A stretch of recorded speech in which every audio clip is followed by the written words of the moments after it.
था जिसकी मदद से हरिचरण खेतों में काम करता था। हर हर खा ले खा ले। अरे अरे, इतना चारा क्यों खिला रहे हो? इसका हमें फायदा ही क्या है? अरे खेतों में बहुत काम होता है भगवान, तुम तो इसके पीछे ही पड़ी रहती हो।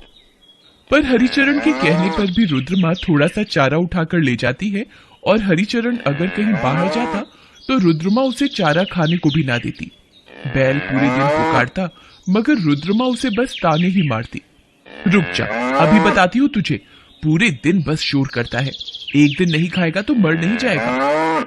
अपनी पत्नी को जानते हुए भी हरिचरण बैल का ध्यान न रखता, खेतों में काम कराता, उसके ऊपर बोझा ढोता। एक दिन की बात है, रुद्रमा बहुत सारी लकड़ियां खेतों से काट कर ले आई। हाय, मैं मर गई, कितनी भारी है ये लकड़ियां। तो किसने कहा था इतनी लकड़ियां लाने को? हाँ, तुम अपनी बैल की सेवा करो, एक गिलास पानी तक तो पूछ नहीं रहे हो। हाँ हाँ लाता हूँ लाता हूँ। फिर उसी रात को आसमान में घने काले बादल छा जाते हैं और बूंदाबांदी शुरू हो जाती है। रुद्रमा की आंखें खुल जाती हैं। हाय रे, बारिश में मेरी तो लकड़ियां ही भीग जाएंगी। रुद्रमा भागकर जाती है तो देखती है कि लकड़ियां भीग रही हैं।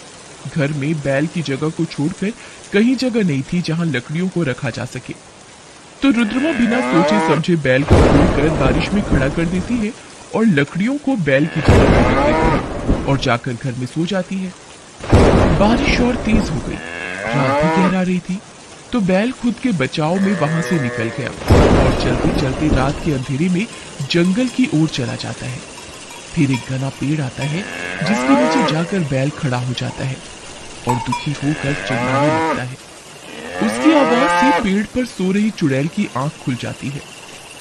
कौन है जो रात में भी चैन से सोने नहीं देता? फिर चुड़ैल देखती है कि पेड़ के नीचे एक बैल खड़ा है। भला इतने घने जंगल में ये यहाँ, वो भी इतनी रात में क्या कर रहा है? मनुष्य तो मनुष्य, आजकल पशुओं का भी कुछ पता नहीं चलता कब क्या करते रहते हैं। पर मुझे क्या, मुझे तो बस एक शरीर चाहिए, फिर वो किसी का भी हो। और चुड़ैल उस बैल के अंदर प्रवेश कर लेती है। कुछ ही देर में बारिश बंद हो जाती है तो बैल मैदान में जाकर घास चढ़ने लग जाता है। इधर हरिचरण बैल को बाड़े में ना पाकर बहुत परेशान होता है। अरे भगवान, बैल कहाँ गया? यहाँ तो लकड़ियां ही पड़ी हैं। यही तो था रात को, मैंने उसे यहीं छोड़ा था, पता नहीं कहाँ गया। तुम और तुम्हारा बैल, खुद ढूंढ लो। सुबह से शाम हो गई मगर बैल अब तक घर नहीं आया। अरे रात होने को आई है मगर बैल अभी तक नहीं आया, अब मैं क्या करूं? कैसे खेती होगी? तभी रुद्रमा देखती है कि बैल दूर से चला आ रहा है। वो देखो आ गया, क्यों इतना रो रहे हो? और बैल को बाड़े में बांधकर दोनों सो जाते हैं। सुबह जब हरिचरण बैल को चारा देता है तब रुद्रमा बैल के सामने से चारा उठाने लगती है, तब बैल सींगों से उसे टक्कर मार देता है। हाय, मैं मर गई, नाच जाए तेरा। आई, टूट गई मेरी कमर। आहा। कुछ दिन से खेतों में भी बैल सुस्त रहने लगा, बस बैठा रहता और हरिचरण जब उस पर बोझ लादता तो वो आगे एक कदम न बढ़ाता। बैल का ये रवैया देखकर हरिचरण भी परेशान हो गया। पता नहीं इसे क्या हो गया है, आजकल बड़ा सुस्त रहता है। मैं तो पहले ही कहती थी ये कुछ काम का नहीं है। हरिचरण घर के काम से बाहर जाता है तो उसे आने में कुछ देर हो जाती है। बैल उधर भूख के मारे शोर करने लगता है। अरे बस कर, क्यों जीना हराम कर रखा है मेरा? मैंने तेरा जीना हराम कर रखा है या तूने मेरा जीना हराम कर रखा है? चल मेरे लिए चारा लेकर आ, और हाँ, इस बार मेरा चारा उठाया तो सींगों से इतनी दूर फेंकूंगा कि मिल नहीं पाएगी। तुम बोल सकते हो? हाँ, और ज्यादा चालाकी की तो मार भी सकता हूँ, समझी? तेरी कमर तो मैं अभी तोड़ूंगा। हाय, मैं मर गई, कोई तो मुझे बचाओ। हाय। अरे कोई तो बचाओ।